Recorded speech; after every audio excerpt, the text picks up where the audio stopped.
Hello everyone, आज के video में मैं आपको important topic of oscillation and superposition of wave बताऊंगा महाराष्ट्र एचएससी बोर्ड 2023 के लिए। ठीक है, जैसा कि जो बोर्ड का एग्ज़ाम अपना है वो लगभग 2.5 मंथ बचे। ठीक है, तो कुछ लोगों का प्रिपरेशन नहीं हुआ होगा या कुछ लोगों का कम हुआ है किसी रीजन से, या कुछ लोगों का प्रिपरेशन हुआ भी है बट उनको कुछ इंपॉर्टेंट टॉपिक और मिल जाए तो उन्हें अच्छे से कर ले और अच्छे से अच्छा मार्क्स स्कोर करे। तो ये वीडियो आपके लिए ही है। इसमें मैं आपको oscillation and superposition of wave के इंपॉर्टेंट टॉपिक बताऊंगा।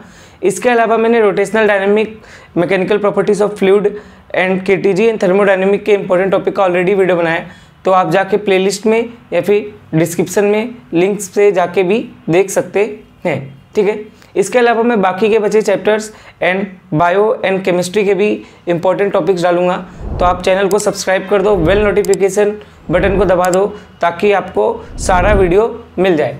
ठीक है, और आपको जो भी मैं इंपॉर्टेंट टॉपिक्स दे रहा हूँ ना, अगर आप इन इंपॉर्टेंट टॉपिक्स को अच्छे से करेंगे तो आपको इसका पक्का बेनिफिट मिलेगा।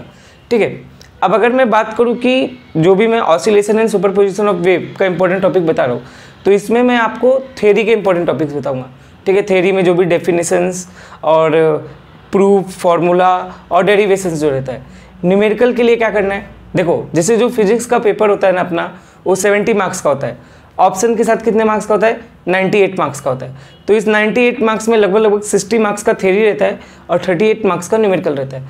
तो आपको न्यूमेरिकल जो है ना, कुछ भी एकदम एक्स्ट्रा नहीं करना है, बस आपको जो एक्सरसाइज और एग्जाम्पल की न्यूमेरिकल है वही अच्छे से 3-4 बार करना है। क्योंकि बोर्ड के जो एग्ज़ाम है ना, उसमें जो न्यूमेरिकल आते भी है ना, वो एज इट इज़ उन्होंने वो लगभग कॉपी पेस्ट ही रहता है।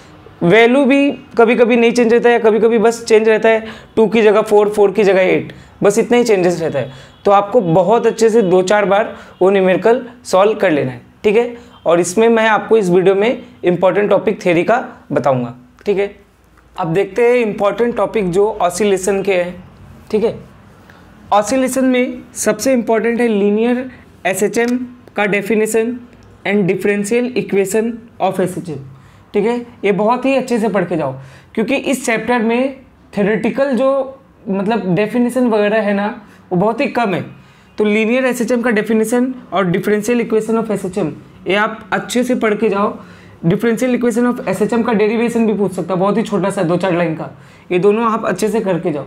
ठीक है, बहुत इंपॉर्टेंट है, बहुत ज़्यादा चांसेस है कि ये आएगा। ठीक है, तो इसको आप गारंटीड पढ़ के जाओ। ठीक है, उसके अलावा और भी छोटे मोटे डेफिनेशन है जो आपको बेसिकली पढ़ना चाहिए। Amplitude, time period and frequency of SHM, इनके भी डेफिनेशंस पढ़ लो। ये दोनों करने में लगभग तुम्हें 10 से 15 मिनट जाएगा, उससे ज़्यादा जाएगा नहीं। और पक्का है कि थ्योरेटिकल क्वेश्चन अगर डेफिनेशन आएगा तो इन्हीं 2 पार्ट से आएगा। ठीक है, फिर अगर आपको डेरिवेशंस करने हैं तो सबसे इंपॉर्टेंट डेरिवेशन जो इस साल आ सकता है, ठीक है, एनर्जी एक्सप्रेशन ऑफ एसएचएम। ठीक है, एनर्जी के जो एक्सप्रेशन है, काइनेटिक एनर्जी, टोटल एनर्जी और पोटेंशियल एनर्जी, उसको आप बहुत अच्छे से कर लो, बहुत अच्छे से पढ़ के जाना। ठीक है, सिंपल पेंडुलम का आप एक्सप्रेशन कर लो। सिंपल पेंडुलम तो इंपॉर्टेंट है, इसका तो न्यूमेरिकल भी इंपॉर्टेंट है, थ्योरी भी इंपॉर्टेंट है। कुछ ना कुछ सिंपल पेंडुलम से आते ही है, या तो न्यूमेरिकल या तो थ्योरी, तो इसको तो बहुत अच्छे से पढ़ के जाओ। सेकंड्स पेंडुलम मतलब जिसका टाइम पीरियड 2 सेकंड होता है। ठीक है, ये जरूर पढ़ के जाओ, क्योंकि इसका डेफिनेशन और इसका लेंथ निकालने का डेरिवेशन एग्जाम में पूछ चुका है। तो सेकंड पेंडुलम पढ़ के जाओ। ठीक है, 2022 में या मार्च में आ चुका है। ठीक है, उसके अलावा एक टॉपिक जो आपको बहुत ही अच्छे से करना है, क्योंकि ये 3 मार्क्स का अच्छा थ्योरेटिकल क्वेश्चन बन सकता है। ठीक है, डैम्प्ड ऑसिलेशन।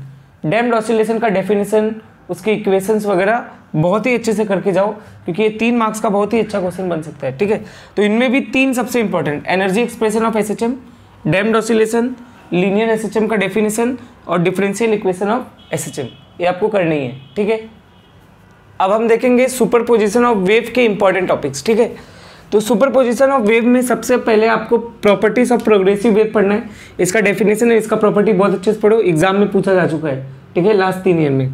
ठीक है, साथ में स्टेशनरी वेव का भी प्रॉपर्टी पढ़ो, बहुत ही अच्छे से पढ़ो इसका भी प्रॉपर्टी। और अगर आपके पास टाइम है तो इसका डेरिवेशन भी कर लो, इट्स फॉर्मेशन, इसका फॉर्मेशन भी कर लो। ठीक है, टाइम है तो। हार्मोनिक एंड ओवरटोन्स का डेफिनेशन कर लो। ठीक है, मुश्किल से, ये भी एग्जाम में पूछा जा चुका है, मुश्किल से 2-4 मिनट जाएगा, एक डेफिनेशन है। ठीक है, फिर एक और थ्योरेटिकल है, law of vibration of string, इसमें कुछ लॉस दिए हुए हैं, इसको बहुत अच्छे से पढ़ लो। ठीक है, अब आपको मैं 2 डेरिवेशन बोल रहा हूँ जो आपको अच्छे से करके जाना है। सबसे पहला amplitude of resultant wave produce due to superposition of wave, ठीक है। दो पार्टिकल का एसएचएम का इक्वेशन दिया रहेगा, उसको आपको ऐड करना रहेगा, तो इसको बहुत अच्छे से कर लो, ठीक है। दूसरा open pipe and close pipe से तो क्वेश्चन आता ही है, तो दूसरा है vibration of air column in open and close pipe, ठीक है। तो ये दोनों बहुत ही अच्छे से करके जाओ, ठीक है। हो सकता है open pipe and close pipe से न्यूमेरिकल भी पूछ सकता है, ठीक है, क्योंकि बहुत ही इंपॉर्टेंट है। तो ये मैंने आपको पूरा oscillation and superposition of wave के इंपॉर्टेंट टॉपिक बता दिया है। अगर आप इसको अच्छे से कर लोगे तो आपको काफ़ी बेनिफिट मिलेगा बोर्ड में, ठीक है। इसके अलावा मैं आगे बाकी के बचे chapters and chemistry and bio के भी इंपॉर्टेंट टॉपिक्स डालूंगा, तो आप चैनल को सब्सक्राइब कर दो, बेल नोटिफिकेशन बटन दबा दो ताकि आपसे कोई भी वीडियो मिस ना हो, ठीक है। Thank you.